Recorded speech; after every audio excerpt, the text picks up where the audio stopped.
Trent Carvajal bose baratanira umwanya. Nabonye Carvajal bavuga bati ashobora kubona amahirwe kurenza Trent muri iyi sezo atagize ikibazo cy'imvune.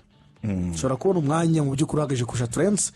Ni ibiki bitari kugenda kuri Trent, ese ni ibyo bw'imikinire hari bwo atari umutoza Xabi Alonso. Byose mu by'ukuri tuzanabyinjiramo mu minsi iri imbere. Gusa iyi mikino itatu atera bajyanze bikunze ku muvandimwe witwa Xabi Alonso hari ishusho umubonyemo itandukanye n'iya Carlo Ancelotti mu buryo bw'imikinire muri Madrid. Urakoze cyane Mbappe, ni biri positive cyangwa se ni byiza umuntu yavuga abonye kuri no mikino itatu Real Madrid ikinnye. Ni imikino bitwayemo neza, imikino itatu yose barayitsinze ya shampiyona, nta kosa barimo bakora mu by'ukuri, uretse match yabagoye yo muri weekend, ariko izindi match bari bazitsinze mu buryo match babanje gutsindwa igitego barababanje baza kwishyura, harimo n'ibitego bibiri banze kazi gakomeye cyane ka Vinicius Junior na Arda Güler yari game bakinaga na Mallorca. Ariko izindi match bari batsinze neza cyane mu buryo bworoshye cyane, ikipe ya Real Oviedo ya Santiago Cazorla na Leandro Dendoca na ba Eric Bertrand Beiri. Tunguye mbonye Leandro Dendoca ari muri Viedo former Wolves. Na match ya Osasuna bari bayitsinze igitego kimwe ku busa cya Mbappe kuri penalty. Osasuna yabonye ni karita y'umutuku, bari kwitsinda byinshi ariko ni byabakunze, ariko sigemo yabagoye kuko nabonye uburyo yagendagamo. Ni match bari bagombaga gutsinda mu buryo bworoshye cyane. Kuri Xabi Alonso ucyumva ko batsinze match 3 amanota 9-9, haba hari byinshi ushobora kuba wahita highlightinga, kuko Madrid twamaze umwaka ushize w'imikino igihe kinini tunenga byinshi, kwishakira uburinganire, kwishakira uburyo igomba gukontorora imikino kugira ngo itsinde game ziremereye cyane mu gihe yahuye n'ama equipe sirita kontorora umukino cyane. Niyo mpamvu twabonye Barcelona yigora, twabonye za Liverpool zitsinda, twabonye Arsenal umwaka ushize ibasezera muri Champions League, twabonye n'izindi rezilita nyinshi zatunguranye cyane kuri Carlo Ancelotti, bimuviramo no kwirukanwa kandi yari afite rutayizamu watsinze ibitego byinshi ku mugabane w'u Burayi.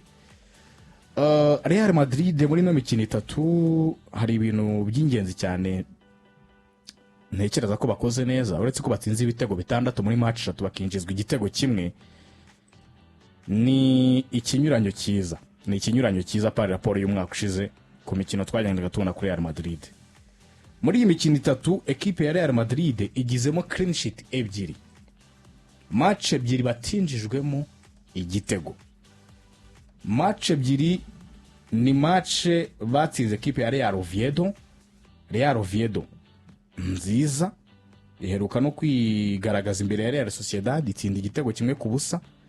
Ni match nanone batangiraho muri shampiyona bakina n'ikipe ya Osasuna ifite rutayizamu nka Ante Bodmir, umwaka ushize yari yabatsinze igitego, ariko kuri no nshuro bayikipinzeho clean sheet ebyiri muri match 3. Ni message nziza kuri ikipe ya Xabi Alonso. Muri rusange muri zino match 3 amashoti 17 yonyine niyo bemerewe, niyo bashoswe 17. Ushobora kwimva nka hari menshi ariko yose ntago on target. Muri kumva mbira ngo nibyo natangiye ntago ayo kuri Madrid, ntago ayo mashoti yose ari amashoti yaganaga mu izamu, kuko nko kuri match ya Mallorca ni match batsinze ibitego 2-1, amashoti umuzamu yakuyemo yari 2 gusa, nyamara ikipe ya Mallorca yateye amashoti 9. Bisone ngo majority y'amashoti menshi yaganaga hanze, yego off target, yari off target, ntago ari amashoti yaganaga mu izamu rya Real Madrid, kuko 5 yonyine niyo yari on target, kandi Thibaut Courtois yabyitwayemo neza cyane. Kuri match ya Real Oviedo nabwo ikipe ya Real Oviedo yateye amashoti 6 muri rusange, ariko amashoti agana mu izamu yari 3 gusa, urumva uburyo baminimije ubusatirizi bw'ikipe. Kuri Osasuna nabwo Osasuna yagerageje amashoti agera kuri 2 yonyine mu mukino, amashoti 2 yonyine mu mukino. Muri iyi game nta shot on target bigeze batera Real Madrid. Yego Equipe ya Real Madrid Xabi Alonso yatangiye kwibonera umuvuno nahoze ndeba kuri statistique icyo zerekana. Dean Huijsen muri iyi shampiyona ya Espagne muri zino match 3 niwe mukinnyi ukoze tushe nyinshi mu mukino, niwe mukinnyi ukoze kuri baro inshuro nyinshi. inde Dean Huijsen yakoze amateka nabonaga ba Cesc Fabregas baherukaga za 2005 akoze tushe ngira ngo 300 muri match 3 byaherukaga na Cesc Fabregas muri FC Barcelona muri match 3 gukora tushe zirenga 300 mu mukino. Ni ikintu gikomeye cyane kuri Dean Huijsen. Harimo 75 yakoze kuri match ya Mallorca. Uzi impamvu mpayilayitinze Dean Huijsen kuri icyo kintu nepo. Real Madrid mwe mu byayigoye umwaka ushize ko ari ugukura umupira inyuma. Ya cyane. Gukura umupira inyuma byarabagoye. Ujye kureba ibitego Barcelona yabatsindiye ku turnovers. Kubambura imipira hagati muri mediane barimo bubaka ngo bajye imbere bagahita batsindwa igitego kubera build up itari efficace, itari nziza bihagije. Ariko uyu mwana Dean Huijsen yazamuye level yo kubakira umupira uva inyuma muri Real Madrid ku rwego rudasanzwe. Kuko icyambere gikomeye cyane n'umupaseri mwiza. Nushaka unarebe muri no defense ya Real Madrid abakinnyi babiri batarimo bahinduka. Ni Dean Huijsen na Carreras. Ya cyane abandi bo barahinduka, Carvajal na Trent, Rudiger na Militao baragenda bo bahinduka. Dean Huijsen yamaze gufatisha muri la defense, yiteguye kwihereza umutekano one mu buryo bwo kugarira mu defenseri, ariko ikintu gikomeye cyane gukura umupira inyuma hari inyuma. Gukura umupira hari inyuma ukambukiranya mediane, ukambukiranya ugera kuri attaque. Dean Huijsen ibyo bintu bizafasha Real Madrid no gutuma ya mediane yabituba ku mupira neza. Buryo umudefenseri ashobora kubikora. Ushobora kumbaza ngo mu buhe buryo umudefenseri mwiza ashobora kubona ko muri mediane build up yanyu wenda itarafatisha guhererekanya ngo mwiharire umukino bishingiye hagati mu kibuga, agatangira gukora icyo bita line breaking passes. Za passe akuri inyuma akayirekura ikagenda ikahita ijya kumwaka direct akayifunga, cyangwa ikahita ijya muri espace, cyangwa akayitera mu buryo bwa long ball umupira unyuze mu kirere. Kuri match ya Mallorca muri long balls 6 yagerageje enye zabaye successful. Dean Huijsen arimo aravugurura byinshi ari inyuma, kugarira neza no mu buryo bwa build up no mu buryo bwo kuba umukinnyi witeguye kwakira umupira aho rugoye. Ko tushe 300 bisobanuye ngo situation nyinshi umupira wakunyuzeho. Nukureba ahubwo ngo kuri game ziremereye bazabikora neza ku ruhe rwego. Ibyo ngibyo nabyo abari gutegereza tukareba, ariko sofa muri zino game 3 ni ikintu kiri promising kandi gitanga icyizere. Shabinorohereza aba Chouameni Batiyamini urakoze icyo kintu garutso kirakomeye. Muri Real Madrid wasangaga ifite Rudiger uri bubyishoremo bikagorana kaza gutakaza umupira, ugasanga nijya atabikoze nese birakorerwa kwa Chouameni naho biragoye. Chouameni yasubira no muri Axe ugasanga icyo gikorwa nacyo ntagishoboye. Uziko byasabaga ko Jude Bellingham na Fede Valverde kenshi baza gukura umupira muri defense. Urumva rero umva icyo bisobanuye Real Madrid umukinnyi yajyaga igira ukora tushe nyinshi ari Toni Kroos. Nubwo yabikoreraga hagati muri mediane, ariko kugira undi muntu nibura ushobora kubikora agakora tushe nyinshi mu mukino kandi ari mwiza mu buryo bwo gupasa amapase menshi mu buryo umwe cyangwa ubundi, harimo added value, harimo kandi gaciro kiyongereyemo mu kuba udafite Toni Kroos ariko ufite undi mupaseri mwiza muri equipe watangiza build up ikagenda neza na Dean Huijsen. Kuko muri izi match 3 ku kigereranyo kwijana Real Madrid igize 64 n'ibice 7 mu bijyanye na possession. Bisobanuye ngo control batangiye kuyubaka. Batangiye kubaka control mu mikino ko bashobora kutaba abantu bateza chaos gusa akavuyo muri match baze kugutsinda individuality, ahubwo batangiye abantu bakwiharira baro bakayigumana, batangiye no kwiharira baro ku rwego runaka muri no mikino 3. Ni komeye ariko ni fondation yo kubaka ibikomeye. Ni match zitaremereye ariko ni fondation iri kubakira izindi match zikomeye ziri imbere cyane. Washyiraho na clean sheet 2, washyiraho n'ibitego 6 muri match 3 binjijwe igitego kimwe. Ibyo byose bigenda byerekana ko Real Madrid irimo iragenda yubaka ibintu. Xabi Alonso arimo aragenda yubaka ibintu bagenda babyumva gake gake. Muri ndi kubonamo message ikomeye cyane ko Xabi Alonso nyuma ya international break namara kugarura ba Jude Bellingham nabo bakabyumva neza 100%. Vinicius Junior kongera akagaruka kuri level terms ku rwego rwe rwiza, Mbappe yatagiye amaze kwiyakira nka nomero 9 n'ikimenyimenyi ngira ngo ubu niwe meri biteri muri shampiyona ibitego bitatu we nibisanzwe kuri we nekereza ko ari ukubakiraho kurushaho. Nabonye noneho atari no kubigaya byitezwe ko na Didier Deschamps azayimukoreshaho ntabwo yiteguye kubivamo. Didier Deschamps yagurwa n'iki kintu kuko Mbappe yarahagiraga agashaka kuba Mbappe utari uwo tuzi muri Paris Saint-Germain, Mbappe udakina point agashaka no gukina nimero 11 muri Le Bleu Locoque, ariko urumva bahafite ba Desire Ndoye ba Bradley Barcola ubwo arashaka ko nabwo abyakira akaba umupointer. Ubwo ba Marcus Thuram na Bakoromwani bakabizi kubanzamo, ubwo uwaje niba ari na n'uyu Hugo Ekitike ukabizi ko Mbappe ni ubanza mu gihe wenda ubana byananiranye ku ruhande akaba ari bwo Mbappe agiyeyo ukaba nawe ari gusa. Ejo muri transfer ya Chelsea na Firmino Lopez burango iyo ishu yari mu byatumye uwitwa Firmino Lopez yaragiye gusunika ngo ave muri Barcelona. Kwaravuga gati niba Rashford atangiye gutekerezwa nk'umukinnyi wakina ruguru kuri 11, Rafinha akagaruka 10, Lamine Yamal afite 7, ejo bakazana Dani Olmo akaba ari ukinira iryo 10, nanone bashaka kuba bantekereza nk'umukinnyi uzaza simbuye wenda ari uwa gatatu cyangwa se nkazabura ya minota yanjye niboneraga. Ubwo ndagenda nkwereka ko uyu munsi hari ibichance Flick nawe akigenda doda ngo atwereke cyangwa se abone ukwiriye kuba muri uwo mwanya. Ariko dore ikintu yagarutse kinakomeye nkikibona nicaranye n'umuntu turimo tureba match turimo tureba ejo ndi byaranze weekend, nahise nibuka cya kibazo ni wowe wakitubajije uvuga ngo Rafinha ni Samir twari turi kumwe tubaza ngo Rafinha zongera abe Rafinha umwaka ushize Adenari twagiye avuga ati there is no place for selfishness in this team, ati nta mwanya wo kwikunda muri ikipe uhari. Last season we played as a united team, ati umwaka ushize twakinnye twunze ubumwe cyane, and we need to show that this season as well. Uyu mwaka w'imikino nabwo dukeneye gukina twunze ubumwe tukabigaragaza. Nahise nikanga bro, uzo umutozo kwereka ko abakinnyi batangiye buri wese kurwana n'imibare ye, ikintu cya individualite kigatangira kuba cyinshi batarakina match y'ama equipe baba bahanganye.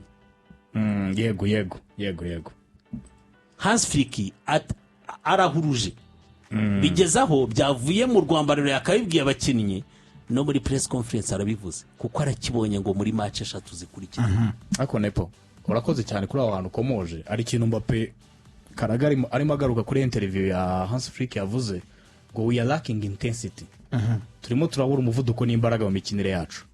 Buriya equipe kuri Kinepo nabagarutseho ati biragaragara ko tudakeneye selfishness muri equipe, dukeneye gukina twunze ubumwe aho kugira ngo dukina basa nkaho abakinnyi bakeneye gukora ibyabo byihariye. Ibyo ngibyo bitangiye kwiganza muri equipe, cyangwa se iyo detail umutoza yatangiye kuyisurinyaho, yatangiye kuyivugaho. Izo detail ebyiri nuzihuza nizo zihita zituma bwa bumwe butakara. Hari abantu bari kubwira byanze selfishness na lack of intensity, kuko iyo mwese muri mukinira hamwe mukina mu buryo buri collective niho intensity iva. Ariko iyo hatangiye kubamo selfishness avuga ati dukeneye kugaragaza that unity twagaragaje umwaka ushize, bisone ko muri no zino match 3 si cyabonye si byabonye ntago abonye ubwo bufatanye bw'umwaka ushize bwa Barcelona umwaka ushize ubwo yari ikipe y'abasore benshi b'urubyiruko bakiri bato, ariko iyo bahuzaga imbaraga bakakwatakira icyarimwe bakadefendera icyarimwe bagaragaraga nk'abantu b'abagabo no kubigobotora bikagorana. Wabatsindaga 2 akagutsinda 3, wabatsinda 3 bagutsinda 4. Turibuka Real Madrid ama El Clasico, turibuka za Bayern Munich, turibuka Inter uburyo bari bayigarukanye n'izindi game nyinshi wagusunya Atletico Madrid bayivinyuma ibitego bakayishyura. Yari collectivité itarimo individualité, donc yari unit, kuko Rafinha sacrifice yakoraga kugira ngo abe mwiza zingana nizo Lamine Yamal yakoraga, zingana nizo Lewandowski yakoraga, nizo De Jong yakoraga hagati, nizo Pedri yakoraga hagati. Tukabona nyine ni collective game. Turibuka travail Rafinha umwaka ushize mu bijyanye no kwirukanka ikibuga kugeza aho umutoza bamubwira ati mu by'ukuri gabanya ntibyakunda, atuzananirwa vuba, tigabanya travail. Nyine bisobanuye ko it was that collective kwiyumva ko niba ari ikintu ngiye mbonye muri iyi mikino yombi wenda niba mwarakibonye mwembi, abari beza umwaka ushize nibo bari kwikunda ni Rafinha na Lamine Yamal. Byaragaragaye uranakoze Lamine Rafinha urakoze Mbappe ni naho hantu haje ikibazo. Reka ngurugero ejo bundi kuri match umutoza yari ramanse ntangira kubona Hans Flick wagize igitsura atagiraga kuri abo bakinnyi yafataga nk'abato. Uzi ko Barcelona yagerageje uburyo butandatu umukinnyi ashaka gukora igitego muri situation idashoboka. Ariko rero reka babwire mwa abantu mwe sibyo hahandi ubona uri muri angle ferme aho bidashoboka gashaka gutsinda Nepo buriya ngiye buriya nizerera mu kintu cyitwa gutegura ikintu kugira ngo kibe cyiza. Barcelona iyo ndebye imbaraga bakoresheje umwaka ushize bagize n'ikiruhuko gihagije pe kuko ntabwo bigeze bakina igikombe cy'isi cy'amaklebe. Bararuhutse hafi amezi abiri abakinnyi. Ariko reka nkubwire kwitegura shampiyona rimwe na rimwe ekipe kugira ngo igire intangiriro nziza hari igihe n'imikino ukiniye ya pre-season gutegurira shampiyona ikonta. Urabyemera cyane urwego rw'imikino mukinnye ibategurira kwinjira muri shampiyona. Hari umuntu utabyemera sa ubwo iyo mikino irakonta. Watinze se urute urebuka turi mu rubuga rw'imikino kuwa gatandatu tugaruka kuri Man City ijya gukina Tottenham kuvuga ngo iyi Man City iratsindwa na Tottenham kuko ndabona idafite umwuka uhagije batarabafite ibihagije kugira ngo ntabwo mwamumaze iminsi 45 hanze abakinnyi baruhuka mukine mu match imwe ya Palermo muhite mwinjira muri shampiyona mukina na Wolves muhite mukurizaho Tottenham ngiyo match uyitsinde byoroshye. Kandi Tottenham muri match ikoze z'imyiteguro harimo Paris Saint-Germain harimo za Arsenal harimo za Bayern Munich ko byagenda kose fitness wise baba bakiri beza kuri FC Barcelona. Izi ntangiriro nibyo pe batangiye batsinda ibitego bitatu kipe ya Mallorca batsinda bitatu bibiri Levante banganya kimwe na Rayo Vallecano. Ariko FC Barcelona muri shampiyona Nepo niyo kipe muri zino match 3 imaze gukorerwaho amahirwe manini menshi yo kuba yatsindwa igitego. Amahirwe 12 muri match 3. Niyo kipe ya nyuma bro muri shampiyona. Niyo kipe ya nyuma muri no statistique yo kukuremaho amahirwe. Reka tubivuga kurya n'umuntu uri hakurya ahari yose abyumva. Yego. Ikipe bahusha uburyo bwinshi bwabazwe ni Barca. Uburyo 12 muri match 3 cyane muri iyi mikino itambutse. Ku buryo 12 muri match 3 umva uburyo ari uburyo bunini. Nawuze ndeba iyi statistique kugira ngo wumve uburyo bigoranye cyane. Real Madrid muri izi match 3 bayiremyeho uburyo bunini bumwe bita big chance bwo kwitsinda igitego. Real Madrid ayo turayinjiramo mu kanya gatoya. Girona 10, Real Betis 9, Sevilla 9. Urumva ni za kipe n'ubundi zirimo zisufura mu mwaka w'imikino. Kuri FC Barcelona izi match za pre-season bakoze tunayifunga rwose mu kanya gatoya. Daegu FC Seoul Vissel Kobe match ya Como shiramo na Como muri Johan Gamper Trophy bahita binjira muri shampiyona. Izi match reka nkubwire izi match enye abakinnyi barakubeshya. Abakinnyi bagutera bitandatu birindwi ikibikubwira ni ingano y'ibitego wagiye utsinda. Como barayitera 5 ntiwasufuye. Daegu bayitere 5 FC Seoul bayitere 7 Vissel Kobe bayitere 3-1. Ariko se izo kipe ziri kuri niveau ntaho tubonye ko wasufuye cyangwa umutoza ni handi n'ubundi yinjira muri shampiyona mu mikino 3 akata kora impinduka zirenze 5 muri defense. Nuko nyine zira kipe yatsindaga ku makrinshi zamubeshyaga zakubeshya. Urakoze akani kano nasoreza ureo kamwe mbona zahangana nako sinjya mu bintu byo kugasesengura. Uriya nabonye iyi ishu ya Ballon d'Or itaratangwa izatangwa ejo bundi haraburi iminsi 19 isigaye. Bazarebe ko itashobora kuba nayo yazana ibibazo. Uri mwaka ushize performance nziza za Barcelona hafi gukora treble nazo ziri mu bintu Hans Flick atayimanagenze neza byamuvangira group. Uyu munsi niba Rafinha murabyibuka uburyo muri cyagiye twavugaga ngo ziri kurangira harimo za demi-finale zitegurwa za Champions League vango imibare irajyana kwa Rafinha kuri Ballon d'Or ku mahirwe menshi eje kagaruka iri kuri Lamine Yamal. Uyu munsi Rafinha nureba uruhare rw'ibitego yari yagize ari naho hahereye umbaza ati ese ubu ni isezo yakongera kuyigira kuko twese twaratunguwe n'imibare ubundi ijya kuri podium ya Ballon d'Or ijya kuri podium ya Ballon d'Or ku buryo yaravugaga ati Barcelona inatwaye igikombe cya Champions League Rafinha yashoboraga kugira amahirwe atagira uko yo gutwara iki gihembo. Lamine Yamal nawe noneho niba Barcelona itatwaye iki gikombe cya Champions League hano bagatangira kurebera muri individuality bakavuga ngo nimujya muri individuality witwa Rafinha nawe hafi aho ngaho harigera iyo podium aka kantu murebe ko buri wese none adatangira gutekereza kuvuga ngo nakora imibare yanjye nimureba neza cyane mu kongera amasezerano kwa Lamine Yamal bimwe mu byo asaba mu byo yaburijaga ikipe ya Barcelona mu kugena abashobora gutera imipira y'imiterekano izo za penalty kufra mu kugena za profit zihabwa umukinnyi ekipe iri kubigena ko bajya bamureba mu bimbere yego karakano muzarebe ko kadashobora kuza noneho kakinjira no mu kibuga vuga ngo ibyo nasabye cyangwa se ibyo nifuza ko ngirirwa sinakerekanye mu kibuga ko bimerita ugatangira kumva ko niba watsindaga 3 ugatanga assist 6 zabyara umusaruro kuri ekipe ukumva ko watsinda ibyo bine ariko ekipe yabuze uburyo nk'uburindwi bundi wari kuyiha mugakora ibitego byari bubyari na yansinzi yabuze iki kintu bazakirebe niba atakijera narabibonye ko gishaka kuba ikibazo kuri Barcelona.